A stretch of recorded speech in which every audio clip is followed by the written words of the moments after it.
Great. Good morning, everybody. Thank you all so much for being here. I'm going to share my screen so that we can, I've got a few things to share with you. And thank you for the wonderful introduction. That's very kind. So this is a subject that's near and dear to my heart because as a student myself, assessment was frightening and stressful, and it was this thing that sort of hung over my head as a student. And so part of the reason I became a teacher was to decrease this kind of experience for students. And so I'm sure if you were to think back to when you were in school, for some of us it was a longer time than others, but when you were in school, what that assessment experience was like. And so we're going to talk about ways we can make it more relevant. I know that the sessions are going to cover lots of these things in more detail, but I want to introduce them and share my own personal thoughts about those. So, uh, again, thank you so much for having me.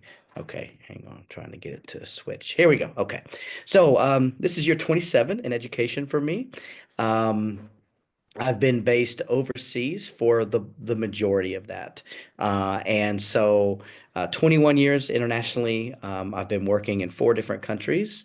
I've been humble to say that I've done over 100 IB events, whether it's workshop leading or consulting or school visits or workshop development in The Hague, that kind of thing. I've been very, very fortunate in my life to have experienced all four IB programs, from PYP all the way into the career-related program, as well as serving as an IBEC or IB Educator Certificate Professor a few years ago when I worked in Korea. Additionally, I host a podcast, which is on a little bit of a break, but I hope to revive that really soon. And we've had over 110 episodes.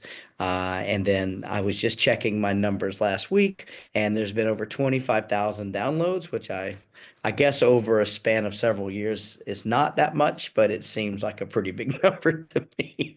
And then people listen to that podcast in over 125 different countries.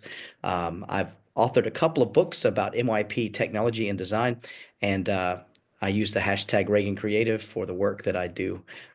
So I'd love for you to join me in that journey. So I have five things that I'm going to talk about today, all to do with assessment. And so the first is using varied assessments and varied assessment modes to be able to assess student understanding and to also look at their skills and how those skills prepare them for the future. Um, Also looking at a wide range of how to demonstrate understanding, and how we evidence that, and how we can then justify awards or achievement levels or proficiency levels or mastery. How do we do that? How do we award that to students? Um, One thing I'm at the moment working a lot with is the idea of feedback loops and how we give feedback to students, and not only students, but the community as a whole, the educational community that's between teachers, parents, students, stakeholders in the school, that kind of thing, and how we're using that as a form of formative assessment. It's really important to remain relevant in the research that you're part of, and so I'm going to give you some tips on how to do that. And then finally, how we use Universal Design for Learning, or UDL, as a way to meet the needs of most, if not all, of our learners. And so, without further ado, I know that these are not new things for most everyone, but these are the kinds of assessments that we need to be engaging in. And I know, looking at the sessions that are going to be happening later today, that these things are going to be talked about in a lot more detail. But we've used these terms interchangeably. And so I think, too, there's another discussion to be had about how we use those terms, but in general, these are the kinds of things that we need to use as a varied um, toolbox of ways to assess our learners and to mark where they are learning, how they're learning. Also, that gives us feedback as educators on where we can improve as educators. So it allows us to enhance engagement, to provide deeper learning, and to meet the diverse needs of our students. And as you all know, you've all been part of this since the lovely COVID, and we know that the needs of our students are rapidly changing and becoming much clearer to us as we work. These are just some of the things that you could consider when you're thinking about varying your techniques for assessment, as well as how to accommodate each learner. Um, these are things I'm sure that many of you are already learning, but I wanted to share a bit of a list of things that I've noticed or experienced or even done myself. And I've highlighted or bold-faced the words or the terms that are most important and most key there. I'm not going to read them all to you, but some of the things that you might want to consider. I love this idea where students reflect on what they've learned and what challenges they faced, and then how they overcame that. And that doesn't have to be done in a written format. That actually could be done as an interview, or almost for those DP teachers out there, like a viva voce style discussion where you're leading the discussion with the student and they're able to respond to questions. So that's another kind of assessment, which some students are stronger verbally. And so they really appreciate the opportunity to share their learning in a different format like that. So this is some of the ways that we demonstrate learning and allow students to showcase their learning beyond quizzes and tests and written tasks. Okay. Um, and I know these are not new, but these are things that we want to continue to craft and learn to use better. And so project-based learning is one way to do that. I'm going to talk more about that in a moment. Digital portfolio creation. Many of you, I'm sure, are already doing that, where students create a repository or a library or an archive of their work so that you can see the journey and that the students can see the journey of their learning. One idea is this idea of interdisciplinary capstone projects, and I've got some examples in a moment of that. It's taking the portfolio and making it um, more focused as a way to meet an outcome that maybe you and the students or the students have picked. Peer teaching and assessment. This keeps coming back as a way to work with students. And I would say that first off, you can't just let students go. There is a lot of coaching and there's a lot of scaffolding that has to take place and modeling that takes place first. But if you're able to harness peer teaching and assessment, it can be an absolutely powerful tool in your toolbox. Community-based research projects, I've got some examples of that in a minute, but one that's really super interesting to me is this idea of entrepreneurship challenges and looking at how we no longer really have age limits on how people practice business. And you hear of students all the time who are 10 or 12 or 15 years old having businesses, and those businesses for the greater good, but also for them to help support their families and whatnot. So these are some of the things I'd like to talk about. So here we go. And please feel free. I'll be sharing the slides, but you're happy, of course, to screenshot or whatever. These are things I'm happy to share with you. But in project-based learning, I know many of you are already doing this. And so here's some actual examples of things you could do with your students. They could design and build a sustainable urban garden. We know many teachers work in highly densely populated spaces. And so thinking about, okay, how can we do this? Think about all the different skills, all the different disciplines students would experience through this sort of like urban garden. It doesn't even have to be a garden. It could be a library where people bring different kinds of resources to share with their community. Um, Also, creating a social media campaign to address like a local community issue. This ties directly. I know not probably not everyone here is necessarily in an IB school, but this links heavily to CAS and also with our Services Action initiative of community engagement. Designing a business plan for a startup company. More and more students do not want to work for a company if their own. And so maybe they want to start their own or start one with their friends. And so they could look at designing that, and you can imagine the kinds of disciplines and subjects and skills you would need to be able to design that kind of plan. There's a lot of research skills, a lot of approaches to learning skills that are there as well.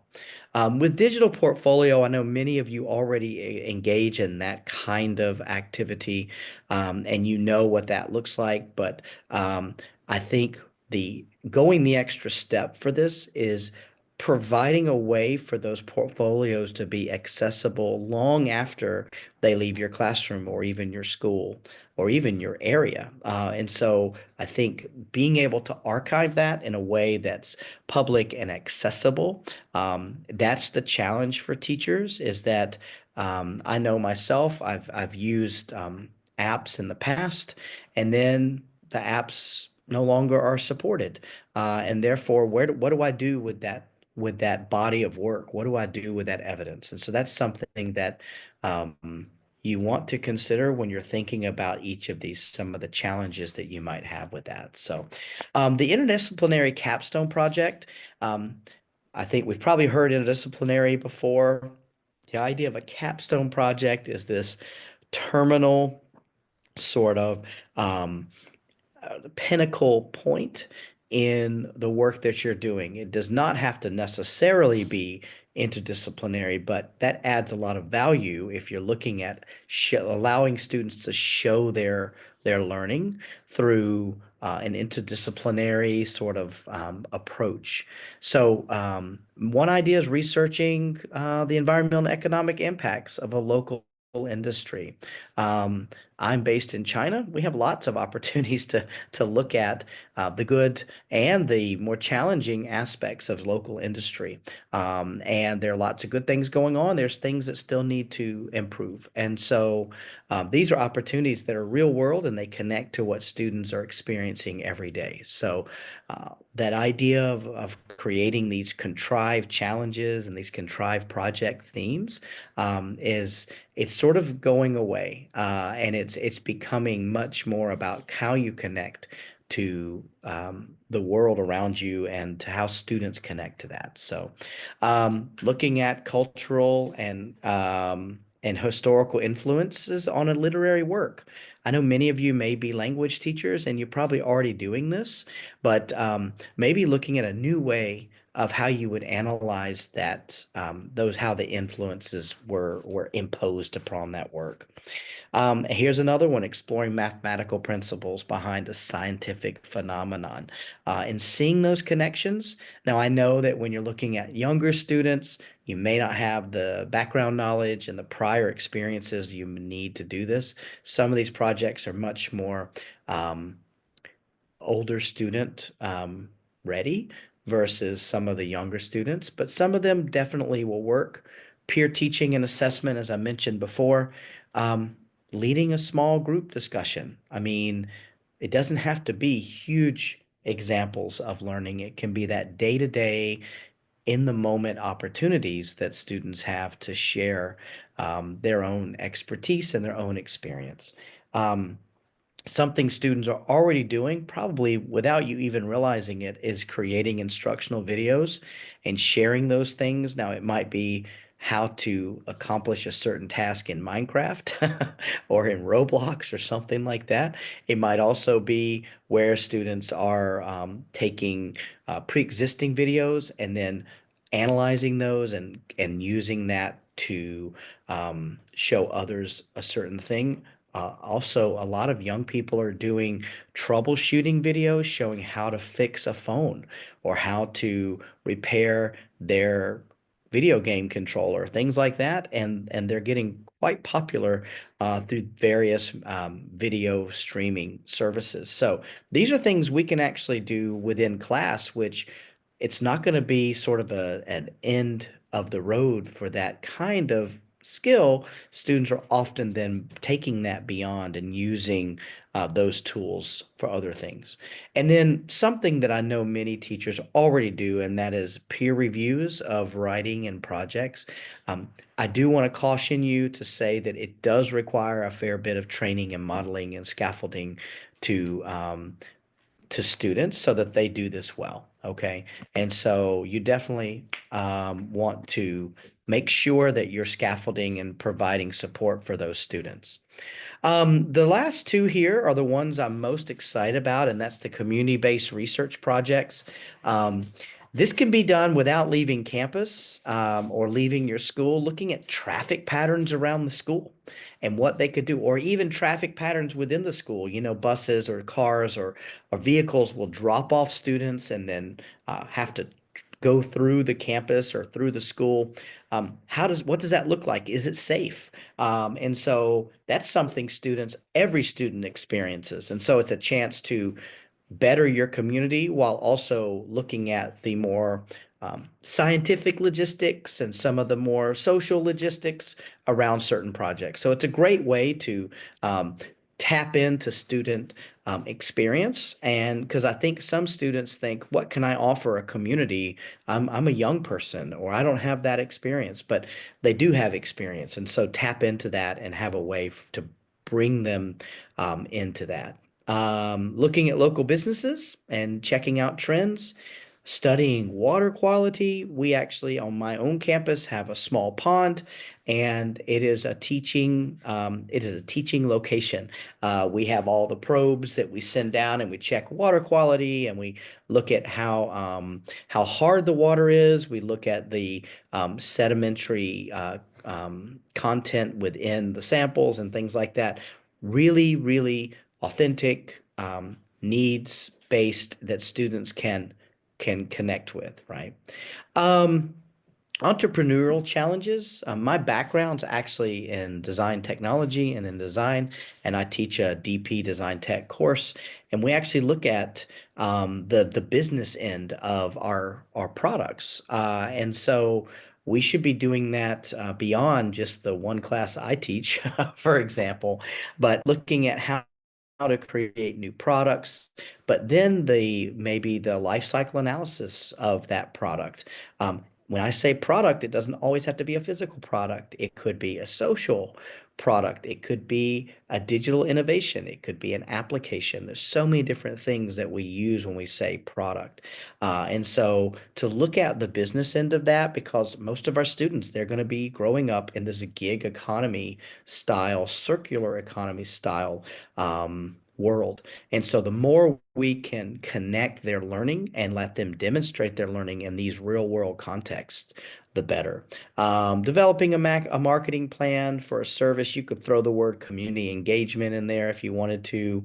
Also looking at sort of like a Shark Tank, Dragon's Den type situation where students are having to um, sell their idea or defend their idea. So this is by no means an exhaustive list, but this is just a list to get you started to think about how we can show demonstrations of learning. And apologies to any session leaders who might be talking about any of these things. I know that your details you're going to be adding to this will be extremely helpful.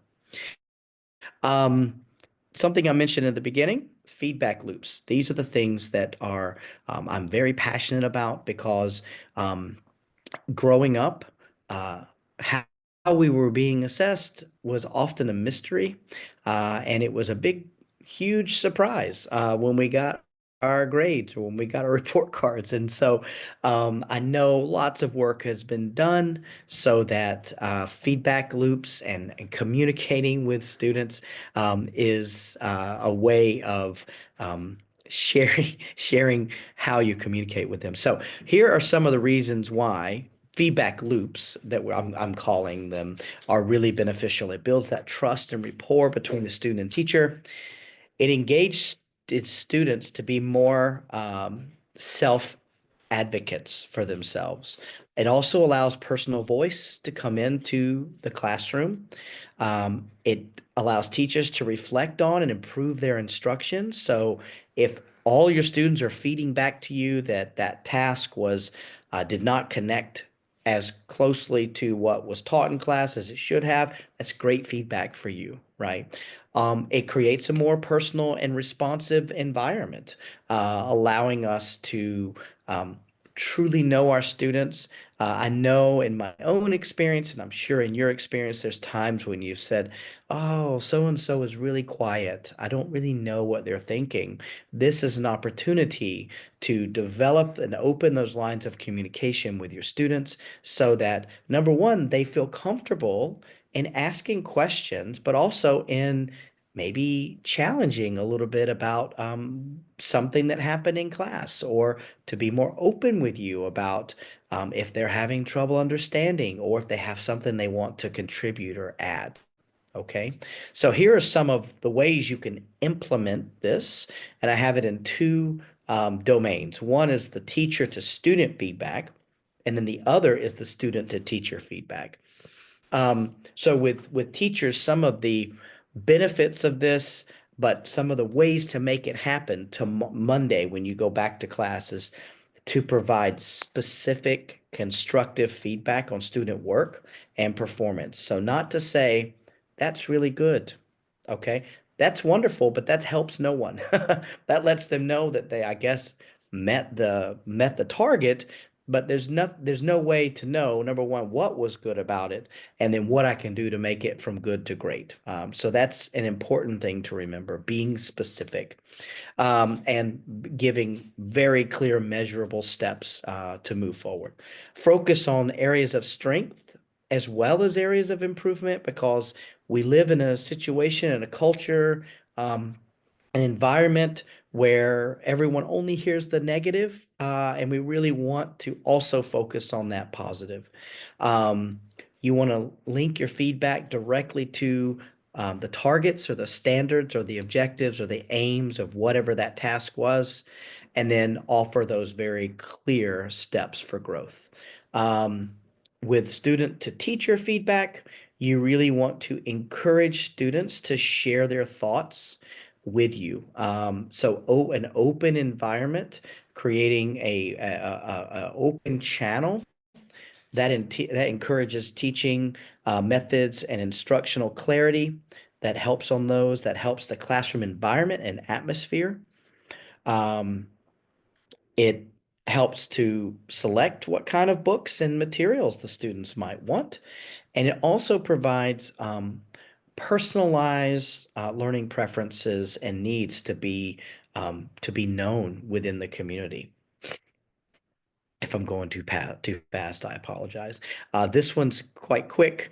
These are the 5 steps that I would suggest for making sure you're accessing the most current research on, I'm calling them data-informed skills, but more importantly, that you're looking at the research that's necessary to ensure you're meeting the needs of your students. The first is regularity, creating a routine where you're looking at research. It doesn't have to be books. And I will say, I get so much communication through email, through social media, through other forms of communication about current research and links to ResearchGate or through other websites. And so I'll talk about that in a moment. Collaborate. Don't do this by yourself. Collaborate, create teams, study groups to have that. And I know Ashika and the work she's doing with everyone here, and that collaborativeness is admirable. So thank you for doing that and in continuing to do that. Also, it does no good to do the research if you're not translating that somehow into your practice. And so just make sure that you're looking at breaking it down to say, okay, I can't do all of this, but I can certainly do this thing this week. And so looking at that, and your colleagues that you're collaborating with can help you to decide that. Um, a great way to engage in research is using the data that's in front of you in your classroom today. And that's through quantifying some of the qualitative data that you might have, quantifying the quantitative data that you have, looking at how are students performing, looking at that feedback loop that we talked about earlier. Those are ways that you're going to want to collect that. And then finally, the next sort of pro step would be to actually engage in action research, small scale research projects in your own classroom, uh, and then using that data to help inform how you modify, change, improve your own instruction. Um, so, what can I do, Jason? What can I do today? There's a really great resource with Google Scholar where you can go and you can find just, I mean, a mountain of research on whatever topic it is you're interested in. I would look at open access journals. Many schools or libraries they have access to ERIC, which is the Educational Resources Information Center. Um, there's other lots of different subscription that I'm sure each school has for their students. And there are scholarly, professional teacher level research there as well. A great way to do that is engage in listening to different podcasts or watching shows on YouTube regarding those things. The caution I have for you there is that everyone thinks they're an expert. So please make sure that you're going to reputable sites and using um, resources that are coming from information that you know is above board and not just some person thinking they know know everything. And then moving to the next level would be when I say what can I do tomorrow, what is my ultimate next step? May not be tomorrow, it might be next year, but participate in research opportunities through programs like Teachers for Research and feedback. I know I often get emails and requests to do various surveys for people. Um, they then share their final research with me, and I'm able to read through that, and it's quite interesting. If you're working in an IB school, there is a whole section in the Program Resource Center all about research that's taken place specifically for the IB and different IB programs and different topics. I would recommend having a look at that. And then also reach out to local universities or departments of education, see what you can do to help or be involved in that process. I know I'm going quick. Sorry, guys. All right. And last but not least, Universal Design for Learning, or UDL. I'm sure many of you have started to look at these guidelines. A little history behind it. It was designed in the 90s by university professors who were noticing that students learned differently. Imagine that. They were seeing that students were coming in, they had the grades, but they just weren't prepared, or their current way of teaching was not working. And so instead of just blaming it on the student or blaming it on the high school the students came from, they really did some action research on their own students, and they developed a framework that helps planning, it helps accessibility for educators. And so that has now been rolled into or rolled down to a framework that it's free for you to use. The website's there at the top of the slide. And I have some other ways to access that later. And their goal, their guide to learning, working with learning environments was to make it more accessible, more inclusive, more equitable, but also finding how to challenge each learner. And so the guiding principles for that had to do around learning agency. So it had to be purposeful, it had to be reflective, it has to be resourceful, it has to be authentic, it has to be strategic, and it has to be action oriented. So um, the big news with that is that the third iteration of the UDL framework or guidelines have just been released. The principles, the titles for the principles have not changed. So we're still looking at engagement, we're still looking at representation, and we're still looking at action and expression. But some of the subdomains, the wording and the focus of them have evolved to be what the folks at CAST are saying. That's the organization who publishes this, are saying that this is meeting the current needs of diverse learners that you might experience. And so within engagement, those terms underneath them have evolved slightly. They still have the same spirit of what was there before, and some of them are still the same, but they're a little bit more focused. And they, with engagement, we're looking at centering, affirming, and sustaining learners' interest and identities, because we know that attention deficit is quite common even among undiagnosed students. And so if we're using these learning principles and these learning guidelines for all students benefit from that. And so the UDL guidelines are very, very useful. And I know many teachers who've printed out the matrix, they have it next to their desk. And then as they're planning, they will look at, okay, which of these particular principles do I want to use, which guideline, and then which strand of that would I like to use. And so this is more of the vehicle for helping you with assessment. So you might ask, where can I learn more about this? Thanks to all the hard work at the folks at Classipy, there is a course you can now take about UDL, and it's actually CPD certified. And so the link is there. You can scan the QR code if you feel so inclined to do so. But it is there for you. It's done through the Classipy platform, and there's some synchronous and some asynchronous tasks that are there for that. So, okay. One other thing is, thank you so much for me just talking. I really appreciate you being here and seeing the value in this. If you scan the QR code, you can go to a place where all of my links are, where you can connect with me. I am more than happy to connect.